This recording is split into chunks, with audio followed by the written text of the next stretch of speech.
상담약속 홈쇼핑 DB로 당당하게 활동할 설계사 및 관리자를 모집합니다. 오늘은 어디로 가지? 오늘은 누구에게 가지? 오라는 곳도 갈 곳도 없는 고민. 인포벨 보험사업단이 해결해드립니다. 지인 영업, 연구 영업, 개척 영업, NO! 상담약속 홈쇼핑 DB로 당당하게 활동할 설계사 및 관리자를 모집합니다. 지금 바로 전화하세요. 지금은 이제 트럼프 노이즈가 여전히 그 사람이 또 나온다 하고 자기가 되면은 이렇게 하겠다 얘기를 하고 있지만은 그때하고 차이가 뭐냐면은 전 세계가 지금 방향 전환을 지금 하는 쪽으로 잡은 상태고, 또 한 가지는 트럼프가 그때 주장했을 때 대비해가지고 전기차라든지 그린 에너지 섹터 쪽에 투자된 돈의 규모가 다릅니다, 지금.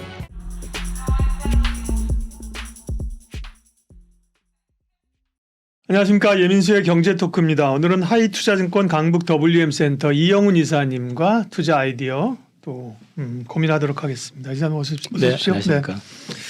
12월이 들었는데 그죠? 네. 네. 연말에 분위기는 그래도 미국도 그렇고 우리도 그렇고 네. 좋아졌는데 뭐 방송 전에 얘기한 것처럼 골고루 편안하게 안 올라준다 그죠? 이게 좀 괴로운 건데 2차 전지 자동차 얘기를 할 텐데 이슈가 많습니다. 어떤 얘기부터 좀 할까요? 일단 뭐 다른 분들이 하셨던 얘기들은 좀 제외하고요. 네. 이제 조금 시장에 좀 덜 알려졌거나 아니면 최근에 업데이트된 내용들 위주로만 제가 좀 말씀을 좀 드리겠습니다.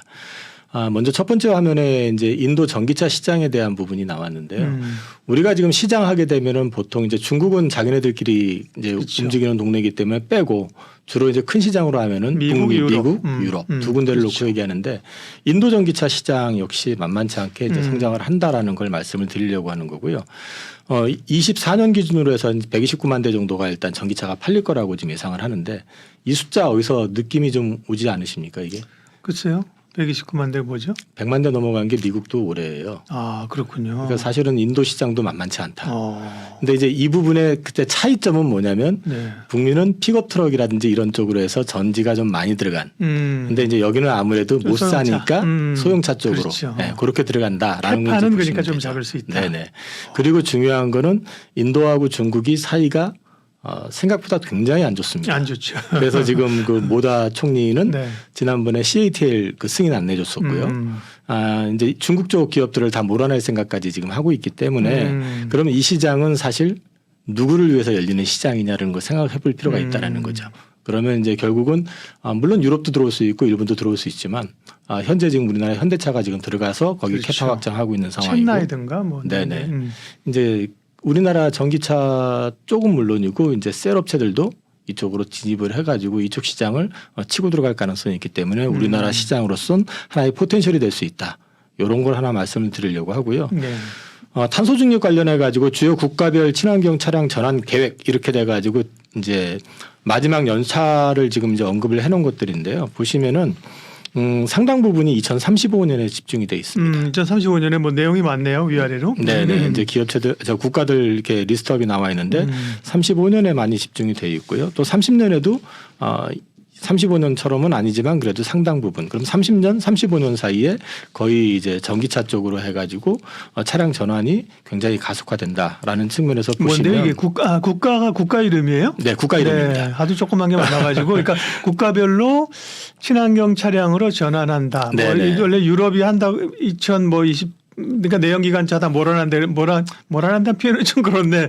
다 친환경 한 달에다가 조금 늦췄는데 그죠? 네네네. 그런 그 타임라인 이런 걸 얘기를 하는 거군요. 네, 네네. 그런 거를 보시면은 일단 2030년, 35년까지는 계속 시장이 열린다라고 네. 이제 보시면 된다는 거고요. 네. 그 다음에 이제 시장에서 좀 덜 알려져 있는 부분들 또 그리고 그 배터리 셀 업체들의 밸류에 이제 포함이 거의 안 돼 있는 것 같더라고요. 에너지 저장 장치와 관련된 부분을 갖다 조금 말씀을 드리려고 하는데요. 뭐 말씀드린 것처럼 현재 나와 있는 자료들이 대부분이 전기차에 들어가는 2차 전지에 대한 부분만 포함이 돼 있고 ESS 향에 대해서 전망이나 어떤 평가가 거의 나오질 않고 있는 상황입니다. 예. 에너지 저장 장치는 배터리형이 있고 비배터리형이 있는데 우리가 뭐 비배터리형이 뭐다 이런 건 알 필요는 없고요. 네. 이 배터리형 쪽에서 보시면 슈퍼차저를 쓰는 방법, 슈퍼 캐패시터를 쓰는 방법, 그 다음에 2차 전지를 쓰는 방법 이렇게 구분이 되는데 요 시장에서 우리는 이제 2차 전지 쪽으로 해가지고 진행을 한다라고 보면 되고 현재 우리나라는 LFP보다는 그 NCM 계열로 해가지고 현재 납품을 지금 하고 있어요 미국에도. 근데 향후에 이 LFP를 이미 지금 SK온이나 이런 쪽은 개발을 완료해서 현재 계약 협상 중이라고 했거든요. 그러면 종합적으로 봐서는 결국에 가가지고는 무게라든지 크기의 어떤 그 제한이 없는 그러면서 가격이 좀 저렴한 그리고 좀 오래 쓸 수 있는 LFP형 쪽으로 해가지고 ESS는 다수가 될 가능성이 높다. 이렇게 보시면 될 것 같습니다. 우리가 처음에 이제 지금처럼 전기차가 활성화가 되기 전에 ESS가 초기에 굉장히 관심을 끌었잖아요. 그러다가 네네. 화재가 몇 건 났었어요. 그렇습니다. 그때 그죠? 네네. 그러면서 이거 뭐 안정성의 문제가 있고 그랬는데 지금 보니까 어쨌든 우리는 3원계 쪽으로 하니까 오히려 그렇잖아요. 그죠? 네네. 그러니까 이 LFP가 오히려 안정성은 있잖아요. 효율이 떨어져서 그런 건데 네네네. 가격도 쌀 수 있으니까 네. ESS 쪽으로. 그러니까요. ESS는 이렇게 캐파 자체가 늘어날 거라고 하는데 왜 이렇게 이제 관심을 못 받는 걸까요? 우리가 실생활에 사용을 안 해서 그런가요? 그러니까 우리나라는 일단 네. 캐파가 작잖아요. 네. 그리고 이제 미국으로 나가고 있는 것도 이제 말씀하신 것처럼 네. 화재가 몇 번 나고 나서 우리나라 기업들이 좀 되게 위축이 된 상황이었었거든요. 그러다 보니까 이제 그쪽 시장을 많이 놓친 측면도 사실은 있어요. 네. 근데 이제 NCM 쪽으로 해가지고는 LG나 이런 쪽에서 미국 쪽으로 지금 계약이 진행이 되고 있고 나가고 네. 있고요. 근데 이제 이 규모가 이제 본격적으로 커지는 거는 어차피 그 그린 에너지 섹터가 커지는 캐파하고 같이 맞물려서 커지게 되기 때문에 그렇죠. 역시 마찬가지로 25년 이후부터 본격적으로 커진다고 보시면 되고요. 네. 이와 관련해 가지고는 지금 25년 납품을 목표로 해 가지고 국내 배터리 3사들도 역시 진행을 하고 있기 때문에 이제 앞으로 얼마나 커질지 한번 지켜보실 필요가 있을 것 같고요. 그 와트시 기준으로 와트아워 기준으로 했을 때 지금 2021년도가 ESS 시장이 56기가와트 정도였었다면 2030년 정도 되면은 약 178기가와트로 이 규모 자체가 이렇게 성장을 한다는 거고요. 그 다음에 이제 블룸버그 NEF라고 하는 이제 조사기관에서 조사한 걸로 보면 금액으로 보면 또 약간의 차이가 있긴 있는데 110억 달러에서 2,620억 달러로 이건 뭐 거의 20배 정도 증가하는 그런 그림을 지금 제시를 하고 있습니다. 이 말씀은 뒤집어 놓고 말씀을 드리면 이쪽 시장 자체가 결코 작은 시장이 아니고 배터리 셀 또는 각종 양극재라든지 소재 업체들 그리고 ESS 같은 경우는 특히 많이 들어가는 게 전에 액 같은 경우 이제 LFP 쪽으로는 그 NCM 쪽에 들어가는 거에 2배가 들어가거든요. 그래서 이제 그런 것도 한번 참고해서 보시면 될 것 같고요. 그 다음에 이제 고밀도화가 점점 이제 진행이 될 수밖에 없는 거는 우리가 2차 전지를 보게 되면은 이제 향후 놓고 얘기하면 항상 보면 전기차는 자율주행과 이제 연관이 되잖아요. 네. 자율주행을 갖다가 기본적으로 옵션으로 다 장착을 하려고 하고 있고 또 현재 진행형으로 진행이 되고 있는데 이게 진행이 되면 될수록 배터리의 용량 더 높은 밀도의 배터리가 탑재가 돼야 되기 때문에 배터리의 어떤 그 전체적인 어떤 사이즈 자체가 기본적으로 커질 수밖에 없다 시장이 이제 이런 측면에서 지금 시장이 예상하는 것보다 자율주행이 앞당겨지면 앞당겨질수록 그만큼 더 배터리 용량은 커진다. 요것도 참고를 해보실 필요가 있다. 예. 요걸 말씀을 좀 드리고요. 미국 에너지부가 아마 11월 초에 발표했던 내용인데. 이제 시장에서 지금 노이즈가 좀 많잖아요. 뭐 판매가 지금 전기차 판매가 둔화가 되고 그렇죠. 있고 예. 뭐 GM이나 포드나 스텔란티스가 출시 계획을 연기하고 있고 뭐 이런 얘기들 나오고 있는데 실제 이제 에너지부 쪽에서 발표한 내용을 보면 전기차 판매량은 계속 늘고 있다. 실제로 9월 달까지는 59% 전년 YOY로 늘어났는데 10월 달에 30%대로 떨어졌는데 이거 가지고 전기차 위기를 얘기하지만 실제로는 그렇지 않다라는 얘기를 하고 있고 인프라 부족에 대해서 역시 50만 개의 충전소를 설치할 거고 미국에서 그다음에 전기차 관련해서 구매 의향이 떨어진다는 얘기가 있는데 실제로 21년에는 구매 의향이 57%였는데 23년에는 이게 63%로 늘어서 그렇지 않다. 이제 그 얘기를 하고 있는 거고요. 내연차 가격 대비 이제 가격이 비싸다라고 얘기하는 부분은 신규 전기차 가격이 20% 하락한 것도 있지만 지금 보시면 배터리 가격이 계속 떨어지고 있잖아요. 여기에다가 내년에는 뒤에 이제 말씀을 드리겠지만은 그 IRA법이 개정이 되면서 그 보조금 지급을 갖다가 사후 공제를 해줬었거든요. 네. 구매 시점이 아니라 나중에 구매하고 난 다음에 서류 다 제출하고 완료가 되면 뒤에 공제해줬었는데 이제는 사전 공개가 됩니다. 물론 조건에 해당하는 해당돼야 전기차에 대해서 그렇죠. 네. 이것도 이제 생각보다는 의미가 있는 게 7,500불이면 1,000만 원 돈 정도 되거든요. 그러면 그거를 구매 시점에서 떨어뜨려 준다고 하면 일단 실적이 전기차 미리 값이 반영되는 거예요. 그럼요. 예. 그러면 일단 전기차 가격이 눈에 보이는 게 더 확연히 떨어지는 그림이 나오고요. 여기에 덧붙여 가지고 현대차에서 2024년부터 배터리 렌터 제도를 시행을 한다고 합니다. 그거는 뒤에 나오는데 그 얘기 뭐냐면 네. 배터리 가격이 사실 전기차에서 차지하는 비중이 굉장히 그렇죠. 큰데 이거를 쓰는 만큼 배터리 리스제 형식으로 해가지고 내가 3년을 쓰면 3년에 해당하는 것만큼 매년 계산을 해가지고 사용료를 지급하는 거고 배터리 차값에서는 차값이 배터리 빠지는 거죠. 그렇죠. 그러면 예. 전기차 가격이 확 떨어지게 되죠. 그렇죠. 그러면 이거 역시도 전기차의 수요를 크게 늘릴 수 있는 하나의 포텐셜이 될 수 있다. 근데 현대차에서는 지금 KB증권 리포트에는 내년부터 시행하는 걸로. 내년 언제인지는 명시가 되어 있지는 않지만 그러면 현대차가 하게 되면 나머지는 또 안 하겠습니까? 그거? 그렇죠. 당연히 이제 진행이 된다는 거죠. 그래서 시장 자체는 내년에 생각보다 괜찮아질 가능성이 있다라는 걸 좀 말씀을 드리려고 하는 거고요. 밑에 또 나와 있는 것 중에서 UAW 전미자동차 노조가 이번에 합의를 하면서 전기차 생산량을 더욱 공격적으로 늘려달라고 요구를 했고요. 늘리면서 동시에 이쪽에 고용인원을 증가를 요구를 시켰는데 왜 이 말씀을 드리냐면은 트럼프 대통령이 자기가 당선이 되면 전기차 다 없애버리고 네. 뭐 내연기관으로 돌리겠다 뭐 이런 얘기를 했는데 그러면서 이제 UAW에다 얘기했던 건 뭐냐면 전기차가 너희들 일자리를 잡아먹는데 그걸 내가 없애줄게. 이렇게 나왔었던 건데 실제 UAW에서 요구하는 건 다르다는 얘기죠. 그러네요. 네. 그리고 이 부분이 이제 앞으로 그 전기차와 관련해 가지고는 실제로 지금 전기차 배터리 셀 업체가 들어가 있는 줄을 보면은요, 공화당 지역구가 되게 많아요. 뭐 그 캔사스 뭐 이런 쪽도 네, 그렇고. 그러긴 하더라고요. 네네. 네. 그래서 실제로 보면 그쪽이 더 많기 때문에. 어쨌든 노조랑 좀 합의를 한 거네요. 원래 처음에 보도되기는 이 노조들이 기존의 내연기관 차인데 네. 결국 전기차라고 하면 자기 일자리를 뺏기는 거니까 이렇게 단합해서 스트라이크를 한 거잖아요. 네네, 근데 맞습니다. 그게 결국은 일자리를 뭐 이쪽이 아니면 저쪽에 만들어 줄게. 네, 뭐 그렇게 이렇게 되는 얘기를 한 거죠. 거네요. 그죠? 네네, 네, 그러니까 맞습니다. 뭐 노조가 전기차 생산을 늘려달라. 제가 볼 때 뭐 그렇게 주장한 것보다는 생산 늘리는 쪽으로 뭐 생산 배치라든지 전환을 네네. 당신들이 여기 인발부에서 충분히 일자리를 가질 수 있도록 해주겠다. 뭐 이렇게 합의가 된 것 같네요. 뭐 추가 고용도 요구를 했고요. 네. 그 다음에 이제 보셔야 되는 게 그쪽 관련해 가지고 결국에 가가지고는 그러면 시장에서 우려하고 있는 그 트럼프 노이즈에 대한 한쪽 부분도 그 전기차 노조에서 전미 자동차 노조에서 생각하는 어떤 그림하고는 좀 다르다는 얘기죠. 그리고 전 세계적으로 지금 수요 둔화에 대한 우려가 나오지만은 오늘 실제로 보면 제너럴 모터스에서 24년 전만이 전기차 생각보다 잘 팔릴 것 같다라고 기사가 나왔어요. 또 거꾸로. 네. 그러니까 사실은 지난번에 협상용이었었던 측면도 있거든요. 지난번에 노조하고 이제 협상을 하는 과정에서 뭐 파업이 진행이 되니까 생산도 안 됐을 것이고 이제 여러 가지 또 비용 부담도 있었을 것이고 하니까 우리 어려워. 그래서 생산도 뒤로 늦춰야 될 것 같고 이런 것도 일종의 협상용이었을 가능성이 높고요. 그다음에 그 당시에 임금 협상이 20몇 프로 한꺼번에 됐다 해가지고 노이즈가 있었지만 네. 그게 실제로 4년에 걸쳐서 이제 인상이 되는 거기 때문에 연간으로 환산해 보면 생각보다 그렇게 아주 크지는 않다라는 거죠. 이제 이런 부분들도 이제 한번 고려해 보실 필요가 있다. 그리고 앞서 말씀드렸던 배터리 금융과 관련된 부분인데요.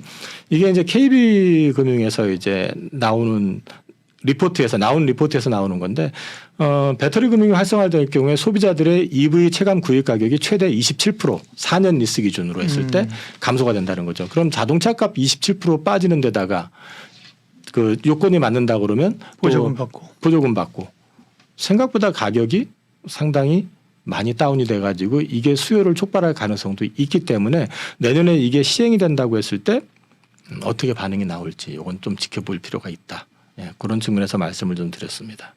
네. 그 전에 이제 뭐 배터리가 크니까 배터리만 이제 예를 들면 말씀 그거네요. 그죠? 배터리 가격만 리스에서 따로 내고 그죠? 네네. 그다음에 차값은 싸게 한다는데 그런 걸 현대차가 선제적으로 좀 치고 나가려고 하는 것 같네요. 그죠? 근데 이런 부분들이 이제 현대차가 치고 나가면 미국 현지에 있는 기업들도 당연히 따라올 수밖에 없는 거죠. 네. 그렇게 되면은 이제 그 실제로 전기차의 수요가 오히려 좀 가속화되고 촉발될 가능성도 있기 때문에 지켜보실 만하다는 거죠. 네. 그리고 이제 우리나라 같은 경우는 신차 사가지고 끝까지 가는 경우가 그렇게 많지는 않잖아요. 그렇죠. 예, 네. 이제 그런 것들도 감안해서 보시면은 계속해가지고 이제 신규 수요를 좀 촉발시킬 수도 있다. 이렇게 보시면 될 것 같습니다. 2차 전지 관련해서 전기차의 수요 판매가 둔화하고 있다라는 우려가 큰 축이죠, 그죠? 그밖에 뭐 원재료 가격의 하락이라든지 네네네. 몇 가지가 있지만 그 판매 둔화에 관련해서는 우리가 좀 오해가 있다. 그 얘기를 쭉 한번 해주신 거고요. 새롭게 나온 게 이제 우려국 지정에 관한 거였습니다. 네네. 2차 전지 그 IRA 법안에 이게 항상 뭐 해결이 안 돼서 그죠? 업계에서 뭐 대충은 가이드라인을 알고 있었다고 하는데 네네네. 해결이 안 되니까 좀 찜찜했었는데 이게 나오면서 일단은 부담스럽지만 그 안에서 또 좀 뭐 기회를 찾아봐야 된다. 불확실성이 오히려 해소됐다. 뭐 이런 시각도 있습니다. 보는 시각에 따라서 이제 예를 들어서 그게 25% 미만이 돼야 되기 때문에 네. 이제 합작한 법인이 지분율이 높을 경우에는 이제 업체가 부담이 커지는 거 아니냐 할 그렇죠. 수도 있지만 뒤집어 놓고 얘기를 하면은 그 가이던스 때문에 미국이란 나라는 중국이 더 이상 치고 들어갈 수 있는 룸이 없어진 셈이 된 거거든요. 사실상 이걸 네. 또 다시 바꿔가지고 갑자기 그러지 않는 이상에는 그렇다고 그러면 우리 입장에서는 오히려 기회가 될 수 있는 부분이 더 크다라고 저는 보고 있고 그다음에 이제 국내 업체들 같은 경우도 그냥 한마디로 말씀을 드리면은 지금 합작법인들 같은 경우도 조정 불가능할 거 아니다. 그러니까 25%에 맞춰 가지고 지금 합작법인 지분이 중국 지분이 높은 회사들 거 지분을 사올 거냐 아니면 신규로 자금을 투자를 해가지고 그 자본금을 늘릴 거냐. 두 가지 다 가능하다고 보고 있고 우리나라 입장에서는 굳이 그 중국 지분을 사오는 것보다는 지분을 차라리 늘리는 게 희석시켜서 우리가 네. 늘리는 게 낫다는 거죠. 그렇게 하는 게 그 회사가 앞으로 좀 길게 봤을 때 그렇죠. 예, 더 좋은 상황이 될 수도 있고 그 다음에 또 이제 회사들 이제 관련된 회사들이 이제 포스코 퓨처엠이라든지 이런 회사들이 있는데 에코프로는 뭐 거의 다 지분을 지금 거기에 맞춰가지고 정리를 한 것 같고요. 이제 거기에 노이즈가 있을 수 있는 데가 이제 가장 큰 데는 포스코 퓨처엠인 것 같은데 퓨처엠 같은 경우는 자본에 대한 고민은 뭐 그렇게 크게 할 필요는 없지 않느냐. 이제 그거는 뭐 크게 문제가 될 것 같지는 않기 때문에 우리한테는 오히려 기회가 되고 있고 또 한 가지 이렇게 돼버리게 되면은 이제 양극재도 양극재지만 전해액이라든지 이제 동박이라든지 이런 쪽에서도 중국이 들어갈 수 있는 룸이 굉장히 제한이 돼버리잖아요. 그리고 특히나 전해액 같은 경우는 이게 물성 자체가 변질이 잘 되고요. 규모가 너무 네. 사이즈가 부피가 크기 때문에 이게 이동을 뭐 한국에서 만들어 가지고 미국 가면은 이게 쓰질 못해요. 어차피. 그렇다면서요. 네. 그래서 현지에다 공장을 세워야 되거든요. 엔캠 같은 경우가 오늘 그래서 좀 그죠? 뭐 부각이 되는 이유도 말씀하신 것처럼 전해액의 특성이 이게 또 만든 지 며칠 돼야 이제 효율이 좋을 때 써야 된다면서요. 이동도 그렇지만 만들어놔서 네. 기간이 오래되면 성능이 떨어진다 그러더라고요. 이 재고를 그래서 가져가지 못하는 소재가 이게 전해액입니다. 그래서 이제 항상 공장 옆에 셀업체 옆에다가 지어야 되는 그런 구조인데 그러면 이제 사실 전해액 쪽으로 보면은 중국이 한 70% 정도 마켓을 가지고 있거든요. 그럼 나머지 30%의 대부분은 또 우리나라 업체들이 갖고 있거든요. 네. 그렇기 때문에 뭐 우리나라 기업이 미국에서 이제 수혜를 받는 거는 굉장히 클 수밖에 없다. 그래서 이제 이런 쪽 관련해 가지고 오늘 주가가 좀 굉장히 핫하게 반응을 했고요.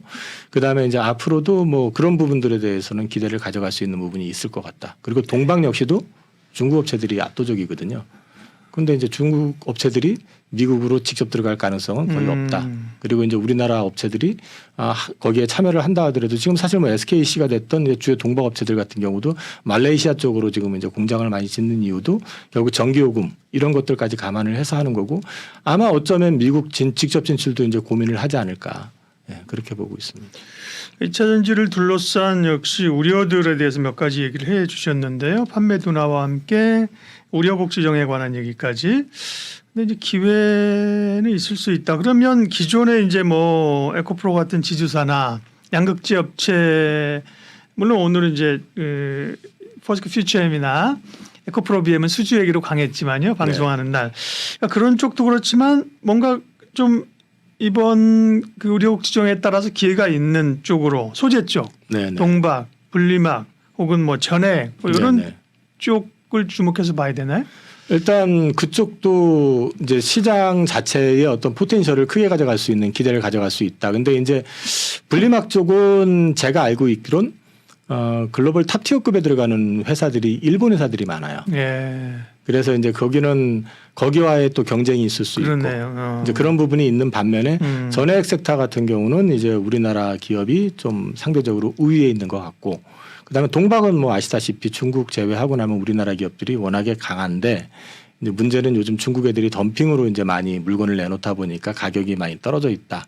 그런데 이제 앞으로 그 물건을 그 중국 물건을 지금 미국에서 쓰질 못하게 된다고 하면 네. 우리한테 기회가 열릴 수밖에 없는 거 아니냐. 그렇게 그럼 2차 전지 좀 종합해서 이제 그 중기적인 뭐 내년 뷰를 좀 말씀해 주세요. 일단 사실 뭐 올해 지나고 나면 2023년에 가장 뜨거웠던 건 사실 2차 전지잖아요. 에코프로로 맞습니다. 대표되는 네네네. 거죠. 워낙 쏠림이 강했고 물론 뭐 초전도체 있지만 이런 건 사실 좀 논외고 그죠. 핵심 그 섹터 가운데 2차 전지 에코프로인데 그리고 가격 조정을 꽤 많이 받았고 네. 기간 조정으로 가는 흐름들인데 그러면 적어도 가격 조정이 추가적으로 나올 가능성은 높지 않다. 어떻게 보면 네. 저는 지금 조심스럽기는 한데 네. 지난번에 주가가 급락에 나왔을 때 저점이 일단 확인이 된 거 아니냐. 일단 그렇게 보고 있고요. 네. 그러면 여기서 본격적으로 올라갈 것이냐 하는 부분을 놓고 얘기하면은 실적으로 놓고 얘기하면 결국에는 저는 이제 컨퍼런스 콜을 통해 가지고 업체들의 반응이 중요한데 GM, 포드, 스텔란티스 그다음에 현대차까지 공이 얘기하고 있는 거는 1분기까지는 전기차 쪽이 쉽지는 않을 것 같다. 그렇게 얘기하고 있고 지난번 3분기 컨퍼런스 콜을 LG 엔솔에서도 했었고 퓨처엠에서도 했었고 LG 화학이라든지 뭐 이런 쪽에서 다 한 걸 종합해 봐도 거기 역시 마찬가지로 실적 자체는 1분기까지는 그다지 크게 기대할 건 없다라고 얘기하니까 오히려 지금 구간에서는 많이 올라갔을 때는 그거는 이제 갖고 계신 분들 입장에선 본인이 판단할 문제이긴 하지만 빠진다고 하면 오히려 없는 사람들한테 또는 많이 이제 고점에서 물린 사람들한테는 물량을 조금 더 늘려가지고 단가를 낮춰볼 수 있는 기회가 될 수 있을 것 같고 저는 뭐 1분기 정도까지는 그래도 살 기회, 싸게 살 기회를 주지 않겠는가 그렇게 기대하고 있습니다. 네.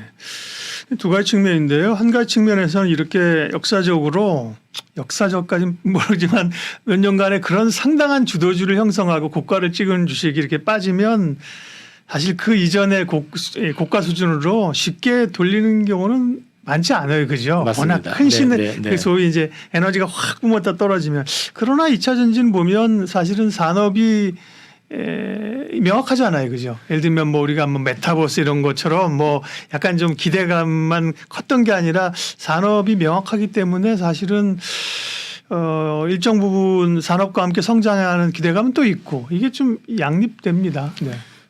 저도 사실은 이제 네. 성장주 투자하면서 네. 예를 들어서 이제 바이오 주식을 투자했다. 네, 네. 그러면 이제 한번 주가가 한번 오버슈팅이 나와서 크게 시세를 형성하고 나면 최소 3년, 4년 길게 보면은 막 10년 이상도 그러게요. 네. 안 움직이는 경우가 예, 있는데 이제 바이오 섹터하고 2차 전지의 차이를 굳이 얘기를 하라고 그러면 바이오 섹터는 꿈을 그려가는 과정에서 이제 어떤 이슈가 뭐 라이센스 아웃이 나오든 네. 어떤 이슈가 나왔을 때 오버슈팅이 나오는 건데 네. 2차 전지 같은 경우는 지금 사실 일정이 제시가 됐잖아요. 일단 뭐 그 유럽 연합 쪽에서는 지금 2035년에 전면 전기차로 전환한다. 그리고 내연기관은 못 팔게 하겠다. 이런 식으로 방향 제시가 되어 있고 지금 미국 같은 경우는 2030년에 정부에서 발표하기로는 한 60% 이상을 전기차로 전환한다.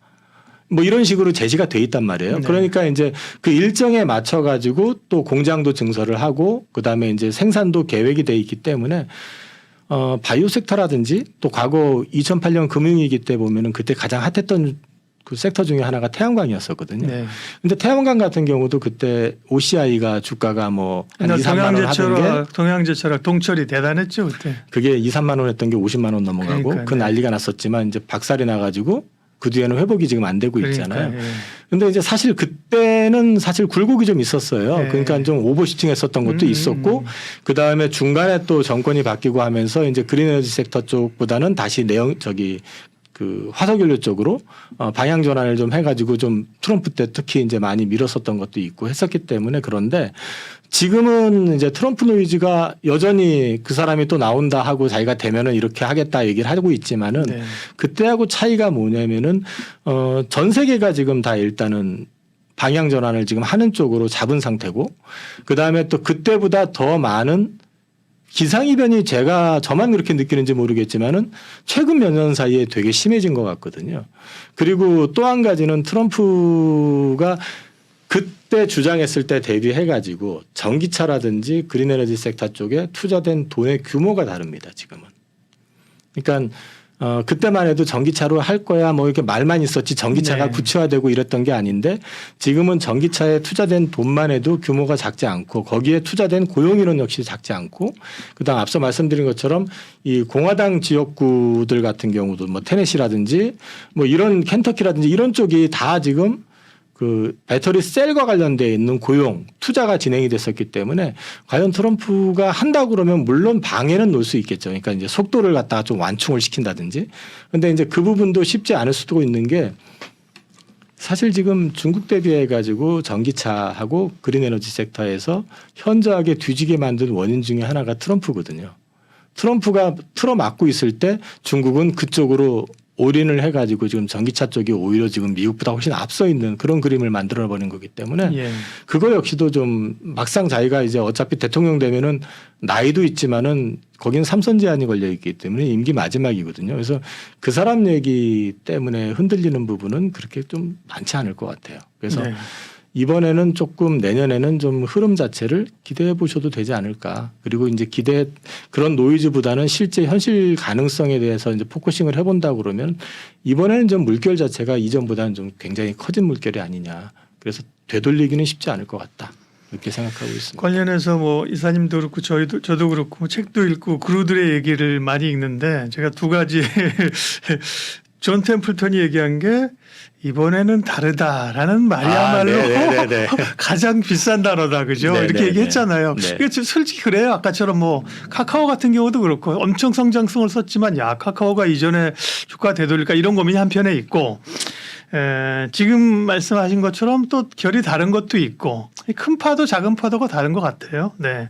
그래서 찰리 몽고가 얼마 전에 돌아가셨잖아요. 몽고가 한 얘기 가운데 투자는 원래 쉬운 게 아니다. 맞습니다. 야, 네. 그렇잖아요, 그죠? 복잡해요, 그죠? 이렇게 생각하면 이렇고 저렇게 생각하면 그러는데 우리가 너무 쉽게 생각하면 안 되고 뭐 고민하는 게 답이죠, 그죠? 맞습니다. 네, 답이 있는 게 아니고 이 차인지 뭐 끝났어, 아니면 뭐 다시 올 거야 이거보다 당면한 현안들을 뭐 고민을 해야죠, 뭐. 네. 투자는 어차피 일정 부분은 예측을 근거로 해서 가잖아요. 네. 그러니까 뭐 확정된 답을 가지고 가는 것보다는 그렇죠. 어느 정도는 좀 예측을 근거로 해서 간다고 보면은 현재까지 진행되었던 어떤 과정 자체 이런 것들을 종합적으로 이제 판단을 해야 되거든요. 네. 이거는 뭐 저도 우리나라 이제 국내 20대 그룹 가운데서 그린 에너지나 배터리 쪽으로 해가지고 투자를 하고 안 하고 이제 오픈이 돼 있는 자료를 가지고만 해보니까 한 16개 업체가 다 인발부가 돼 있더라고요. 근데 나머지 안 돼 있는 회사도 돼 있을 수가 있는 게 뭐 지금 이제 공시가 안 나왔으니까 그런 건데 뭐 대한항공 같은 경우라든지 이런 경우도 사실은 그린 에너지원을 또 바꿀 수도 있거든요. 거기도. 근데 이제 그런 것들 떠나가지고 실제로 비즈니스 상으로 2차 전지 셀 또는 전기차 내지는 그린 에너지 쪽에서 풍력이나 태양광 이쪽으로 해가지고 비즈니스를 진행하는 데가 16군데더라고요. 그러면 우리나라의 그 유수한 연구기관 그다음에 이제 업체들도 참여를 하고 있고 그리고 최근에 그 도요타 자동차가 미국에다가 11조 원인가 배터리 공장 세운다고 네. 공식 그 기사가 나왔는데 그거 역시도 저는 되게 의미 있다고 보는 게 일본 업체들 같은 경우는 보통 그 굉장히 신중하게 투자를 하는 회사거든요. 그러니까 실제로 기술적으로 우위를 갖고 있다 하더라도 그 시장이 열릴 때까지 절대로 네. 무리를 안 하는 스타일들인데 이번에 그 사장을 바꾸면서 하이브리드에서 이제 전기차 쪽으로 본격적으로 방향을 잡았다는 것도 저는 나름대로 그 투자의 어떤 근거로서는 의미가 있지 않을까 이렇게 기대하고 있습니다. 기업들도 머리 아플 것 같아요. 친환경 해야지. 대세가 그건데 그죠. AI 투자해야지. 안 하면 그렇죠. 뒤쳐져서 완전히 네네네. 왕따 당하는데. 그래서 버블이 생기는 것 같아요. 로봇 해야지 그죠? 두산 같은 경우 로봇에 투자해서 지금 재미를 보고 있잖아요. 상장 기업 네네네. 그죠? 야 기업도 이제 그래서 유능한 여담입니다만 끝나기 전에 유능한 그 CEO는 누구냐? 뭐 가진 자원을 효율적으로 잘 배분하는 CEO가 유능한 투자자라고 하더라고요. 맞습니다. 네. 2차 전지 얘기하다가 지금 엮일러서 했는데 조선이 뭐 10년 만에 빅사이클이 온 것 같다고 해서 주가가 사실 꽤 올랐었잖아요. 네. 그러다가 뭐 슬금슬금 관심 없어져서 조정을 좀 받았고 그래서 가격 조정은 얼마나 그렇게 세게 받은 것 같지는 않은데 어쨌든 좀 소외됐다가 네.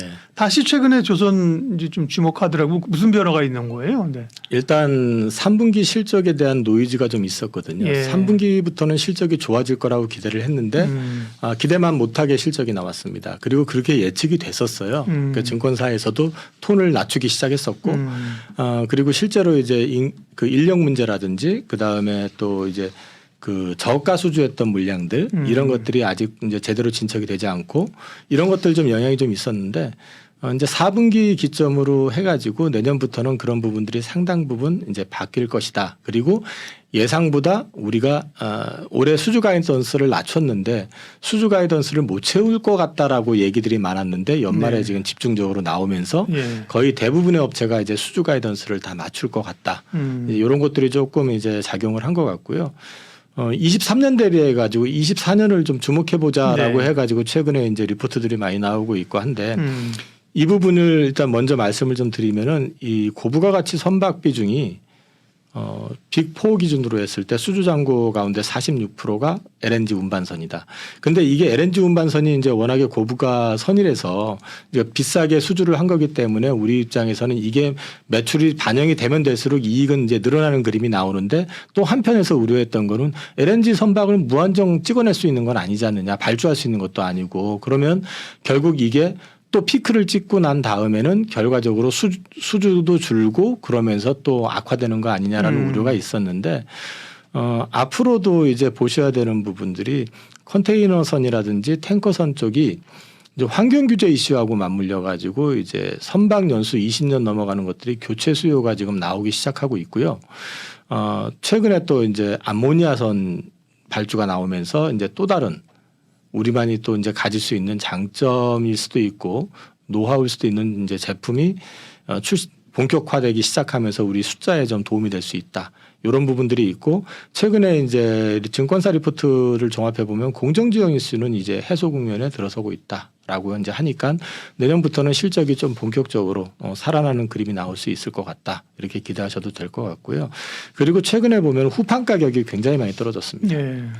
후판 가격이 떨어진다는 얘기는 이제 제조 원가 자체를 떨어뜨릴 수 있다는 얘기고 그에 반해 가지고 신조 성과는 지금 계속해 가지고 올라가고 45주 연속으로 계속 오르고 있는 상황이거든요. 예. 그렇기 때문에 기업의 수익 구조, 수주하는 거는 계속 좋아지는 그림이 될 수 있다. 이렇게 보시면 될 것 같습니다. 한국 조선해양을 기준으로 보니까요. 물론 조선주가 몇 개 있지만 한국 조선해양을 기준으로 보니까 고점에서 한 30%까지는 조정을 받았네요. 조정. 그렇죠. 네, 많이 빠졌었어요. 네, 13만 원에서 러프하게 10만 원 밑으로 언더로 갔었고요. 지금은 11만 4천 원 이제 또 한 절반 정도 돌렸는데 그죠? 가격 조정도 30% 정도면 꽤 이제 받은 상황이고요. 인력이 없다는 얘기 계속 하잖아요. 그래서 네. 외국인들 뭐 그 외국인 근로자들 데려와야 되는데 이게 또 숙련도가 쉽지 않아서 그런 부분들도 고민인 것 같은데요. 그게 이제 벌써 한 두 개 분기째 네. 이제 진행이 되고 있고 네. 이제 3분기 되게 되면 이제 4분기 되게 되면 3개 분기째 진행이 되고 있는데 이걸 뭐 현장에서 직접 확인할 수 있는 건 아니기 때문에 네. 이제 그렇다라고 말씀 못 드리지만은 제가 이제 업체들하고 통화를 해본다든지 지인들을 통해 가지고 확인해 보면은 숙련도라는 게 결국에는 반복해 가지고 해보면 늘잖아요. 그렇죠. 그러니까 이전보다는 확실히 올라오는 건 네. 맞는 것 같고요. 이제 기대하고 있기로는 이제 내년부터는 이 공정지원 이슈는 이제 어느 정도 좀 가라앉지 않겠느냐 이제 그렇게 기대를 하고 있더라고요. 네. 그리고 조선사들이 이게 뭐 지금 나온 얘기는 아니고 지난번에 이제 조선주 올라갈 때 나왔던 얘기인데 뭐 살아남은 자들의 잔치라면서요. 이제 폐업하고 이런 조선사가 꽤 많다고 그러더라고요. 관련해 가지고 네. 이제 말씀을 드리면 네. 전체 현재 가동 중인 그 조선소가 네. 365개인데요. 네. 2008년에 3분의 1 수준입니다. 그런데 이게 또 웃기는 게 뭐냐면은 중국은 껍데기만 조선소를 또 만들어 놓고 또 이제 이렇게 하는 애들도 많거든요. 하다 보니까 실제로 선박을 인도해본 경험이 있는 조선사는 2008년에 640개였는데요. 그러니까 딱 보시면은 지금 한 400개 정도는 지금 인도해본 경험도 없는 조선사였다는 얘기잖아요. 그 중에서 278개만 지금 살아남아 있는 상황입니다. 이 얘기는 결국은 수주 경쟁이 그만큼 이제 낮아졌다는 얘기죠. 저가 덤핑 수주 이런 것도 없고, 그리고 최근에 탱커 쪽을 우리나라도 이제 수주를 하기 시작했지만 중국 업체들이 올해 탱커 수주를 되게 많이 했어요. 그래서 아마 탱커 수주 그 기준으로 봤을 땐 중국이 이를 거예요. 그런데 그게 좋은 게 중국도 어느 정도 지금 도크가 찬 겁니다.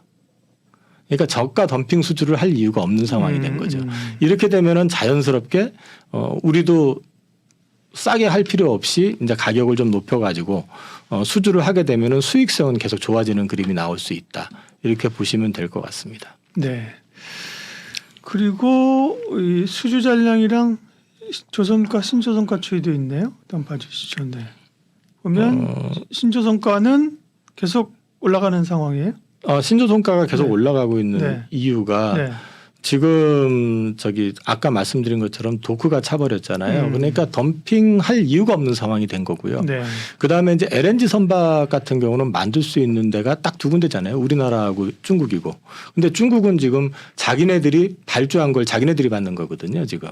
그러니까 실제로는 이제 그리고 또 최근에 그 호주에선가 선박이 또 고장이 나가지고 또 문제가 됐었거든요. 그래서 이제 기술적인 부분에서는 좀 차이가 좀 나다 보니까 LNG 쪽으로 해가지고는 우리 쪽이 계속 해가지고 좀 꾸준히 받게 되고 이런 부분들이 이제 우리는 어차피 찬 게 있기 때문에 지금 당장 못 해줘 해도 그 뒤에 거를 계속 해가지고 이제 수주를 받는 구조다 보니까 이 조선가 자체가 떨어지질 않고 있고요. 탱커도 뒤에 이제 언급이 다 될 건데요. 네. 이게 지금 구형 탱커 같은 경우는 이제 그 오폐수 배출량이 많잖아요. 탄소 배출이 많잖아요. 그렇죠. 그러면 이걸 덜 적게 하려고 그러면은 결국 방법이 어떻게 가냐면은 이 속도를 갖다 늦춰서 가는 게 있대요. 그러니까 속도를 늦추게 되니까 같은 수량인데 도는 물량 자체가 제한되는 거잖아요. 그렇게 되니까 탱커가 또 이제 부족한 상황이 나오게 되고 그러니까 탱커가 부족하니까 거꾸로 그 중고 탱커를 또 자꾸 찾는 이제 업체들이 많다고 합니다. 그러니까 실제로 보면은 중고 탱커보다 오히려 그 신제품보다 중고 탱커 가격이 더 올라가는 경우도 생기고 하니까 이제 발주를 탱커 쪽으로 어쩔 수 없이 내야 되는 그렇죠. 이런 상황이 왜냐하면 발생이 발주를 되니까 내도 배를 바로 받는 게 아니잖아요. 그렇죠? 맞습니다. 몇 년 걸리는데 중고는 바로 사면 쓸 수가 있으니까. 이제 그런 것들 때문에 이제 이쪽이 가격이 그렇게 떨어지질 않고 있는데 일단 네. 경쟁이 많이 제한돼 있다. 그리고 좀 심하게 말씀드리면 도크가 꽉 차가지고 배가 부른 상태니까 너무 싸게 받을 이유는 없다. 하다 보니까 수주가 연말돼 가지고 지금 탱커가 우리나라도 그렇고 이제 몰리고 하는 것들도 계속 여기저기 재다가 이제 안 되니까 중국 애들도 어느 정도 차게 되면은 자기들도 단가를 올리잖아요. 싸게는 안 하니까. 그러다 보니까 같은 값이면 한국 거 뭐 이런 식으로 해가지고 올라오는 부분이 있습니다. 이게 지금 차트를 보시면 탱커 신조선가하고 중고선가 비교를 보시면요. 네. 중고선 가격이 더 높아요. 그러네요. 붉은색. 그러니까 아까 말씀드린 것처럼 네. 톤마일 이슈 때문에 그다음 전쟁 이슈 때문에 네. 이게 다 이렇게 잠겨버리게 되고 천천히 운행을 하게 되다 보니까 수요가 지금 수요 대비해가지고 공급이 지금 딸리는 상황이니까. 네. 예. 그러니까 중고선을 갖다 급한 대로 쓰니까 가격이 올라가니까 그거 쓰면서 동시에 지금 중고선가 오르면 신조선가도 따라 오르겠죠, 그죠? 네, 아니, 네. 중고가 저렇게 팔리는데 우리가 낮출 이유가 있어요? 더 불러도 그죠? 네. 그래서 지금 싸지 않게 좋은 가격으로 지금 수주를 하고 있다라고 이제 말씀을 드리는 거고요. 네. LNG선 같은 경우는 21년 4분기 이후 수주분부터 고성가 물량으로 일단 정의를 하고 있더라고요. 근데 이게 보면은 21년 4분기 평균 성가가 20년 성가 대비해서 28.4%가 올랐습니다. 여기에다가 후판 원가 상승분을 훨씬 상회하고 있는 데다가 최근에 또 후판 가격이 떨어지고 있기 때문에 마진율 자체가 이쪽이 좋아지는 그런 그림이 나오는 거고요. 그다음에 컨테이너선도 역시 마찬가지로 21년 1분기 수주분이 20년 대비해서 33.1% 가격이 오른 상태에서 되고 있기 때문에 지금은 싸지가 않다라는 거를 일단 말씀을 드리는 거고요. 우리나라 조선사 같은 경우 지금 선박 인도 시기가 5년 뒤인 2028년까지 늦춰졌다. 이미 3년치 일감 확보했고 그 다음에 4년치를 더 넘겨가지고 지금 일단 수주가 진행이 되다 보니까 계속해가지고 이제 수주를 추가를 받을 때 결코 우리가 가격을 뭐 협상을 하거나 싸게 낮춰가지고 받을 이유가 없는 거죠. 근데 여기에서 카타르는 사전 계약이 좀 돼 있었던 부분이 있기 때문에 실제 시세보다는 좀 싸게 됐긴 했지만 그 역시도 일부 가격 조정을 하는 것 같고 그 다음에 이전 거 대비해 가지고는 지금 최근 후판가 떨어지는 거나 이런 걸 감안해서 봤을 때는 마진이 괜찮은 것 같습니다. 네. 그러니까 선복이라고 하죠. 그러니까 이제 배가 많이 필요한 거. 이거는 이제 사실은 뭐 경기 영향이 좀 있는 거고 네네. 말씀하신 것처럼 뭐 전쟁 이런 것도 있고 그 다음에 사실 조선주를 볼 때 지금 봐야 되는 게 이제 환경이란 말이에요. 그죠? 네. 환경 쪽으로 해서 새로운 수요가 있고 뭐 이중 연료 추진선 뭐 이런 것도 그렇고 있잖아요. 그죠? 네네. 말씀하신 것처럼 이제 그 IMO 때문에 그죠? 환경 규제를 받아서 옛날 배들은 다 퇴출돼야 되고 네네네. 이런 것도 큰 이슈인 것 같더라고요. 그 이중 연료 추진선 이런 것도 이제는 그걸 쓰질 않는 게 어차피 새로 배를 만들어낼 때는 그게 의미가 없는 거거든요. 그러네요. 네. 네, 그러니까 이제 완전히 친환경선으로 바꾸게 되는 거고요. 앞서 말씀하신 것처럼 지금 뭐 전쟁 이슈 때문에 러시아 PNG 바로 파이프로 그냥 꽂아서 보낼 수 있는 걸 갖다 못 보내니까 보내죠. 예. 이게 LNG 선이 발주가 계속 나올 수밖에 없는 게 실제로 이제 LNG 수요가 그렇게 크진 않았었잖아요. 파이프로 러시아에서 보냈을 그렇죠. 때만 예. 해도. 근데 그거를 갖다가 이제 단절을 시켜버리게 되니까 그 수요가 갑자기 확 늘어나니까 네. 그거를 지금 채우질 못하는 거거든요. 근데 그거를 실제로 만들 수 있는 조선소가 몇 개 안 된다는 거죠. 그러니까 이제 연간으로 해서 앞으로도 2030년까지는 한 50에서 70개, 한 50개에서 60개 내외에 계속 나올 거라고 하더라고요. 그러니까 이제 첩으로. 미국에서도 그 실어가지고 유럽으로 보내고 이러잖아요. 그죠? 미국 프로젝트가 있고요. 모잠비크 프로젝트가 있고 네. 카타르 프로젝트가 있고 그래서 꾸준히 이거는 나올 수밖에 없다. 예. 그렇게 네. 보시면 될 것 그리고 같고요. 뭐 러시아 우크라이나 전쟁이 빨리 끝나야 하고 끝났으면 좋겠지만 끝난다고 해서 유럽이 다시 러시아한테 그 가스관으로 해서 가스를 받기는 쉽지 않을 거란 말이에요, 그죠? 상당 기간. 네. 이런 걸 다 잊어버리고 나중에 그쵸. 10년, 20만 년이 지나서 그거 언제적 얘기야. 그래도 경제 이런 게 나오기 전까지는 어려울 거예요. 그럼요. 그게 네. 이제 이를테면 우리나라도 그 6.25 전쟁 이후에 네. 그 미국이 중국하고 싸운 게 6.25 때 싸우고 그다음에 이제 베트남에서는 중국이 직접 개입은 안 했지만은 어쨌든 그 캄보디아를 치는 바람에 또 중국하고 약간의 노이즈가 네. 있을 뻔했었고 했는데도 다시 회복하는데 걸린 시간을 보면은 그래도 한 30년? 그러니까요. 예. 그러니까 한 세대가 지나야지 그게 잊혀지지. 맞아요. 그 예. 세대 동안에 보면은 러시아가 우리한테 어떻게 했는데 생각하면은 맞아요. 그게 쉽지 않다는 거죠. 정치적으로 불가능한 거예요. 그죠? 네네. 네. 그래서 이거는 뭐 진행이 될 수밖에 없고 사실 비효율적일 수 있긴 하지만 이건 어쩔 수 없이 진행이 되는 것 같고요. 왜 그 조선소가 맨날 좋아진다고 하면서 그 이익이 좀 안 나오고 그래 이제 자꾸 생각했던 것보다 덜 나왔느냐 이 부분에 대해서 이제 해석이라고 볼 수 있는데요. 네. 위에 것만 놓고 말씀을 좀 드리면요. 지금 뭐 프로테이지가 나와 있잖아요. 이게.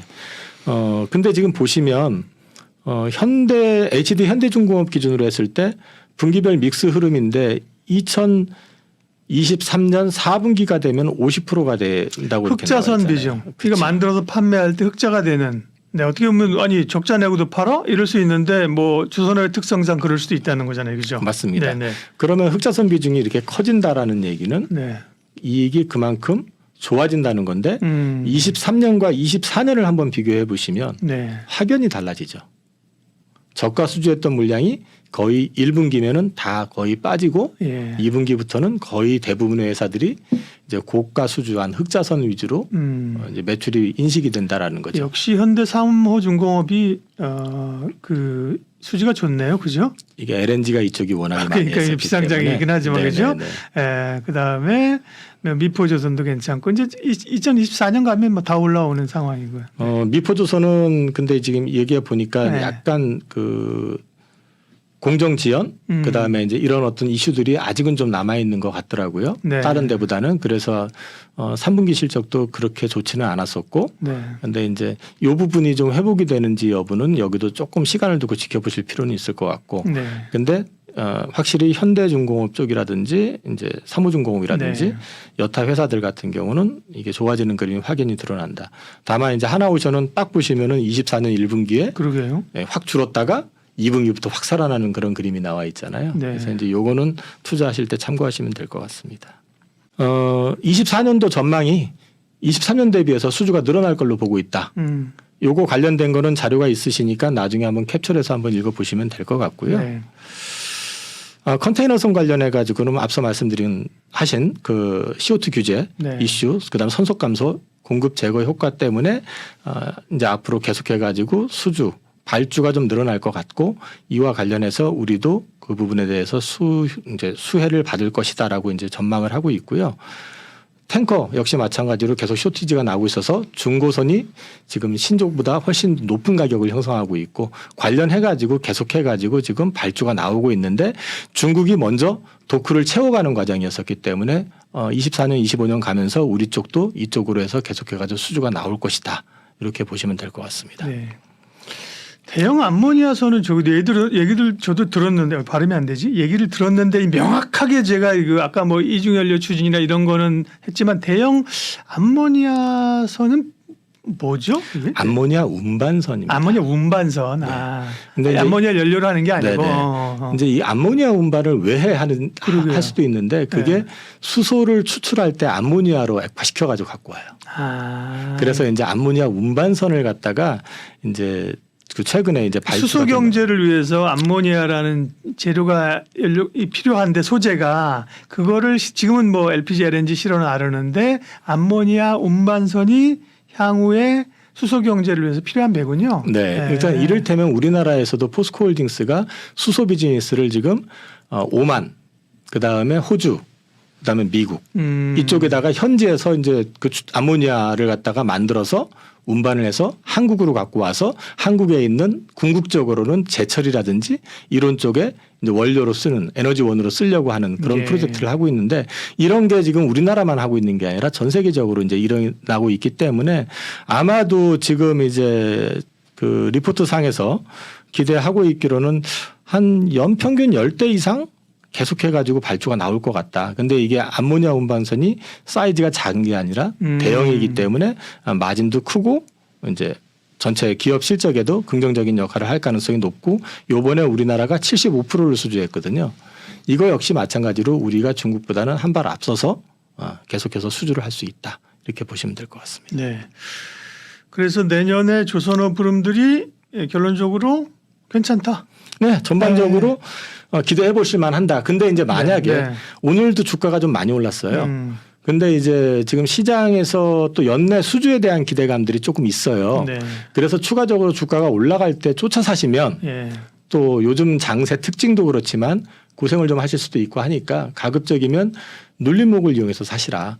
그 저는 지난달에 이제 출연해 가지고 매크로 이제 시황 말씀드릴 때 11월 달에 대해서 2,500년 말씀을 드렸던 것 같고 그다음에 이제 연말까지는 저는 주가가 더 올라가면 현금을 좀 만들겠다. 그리고 예.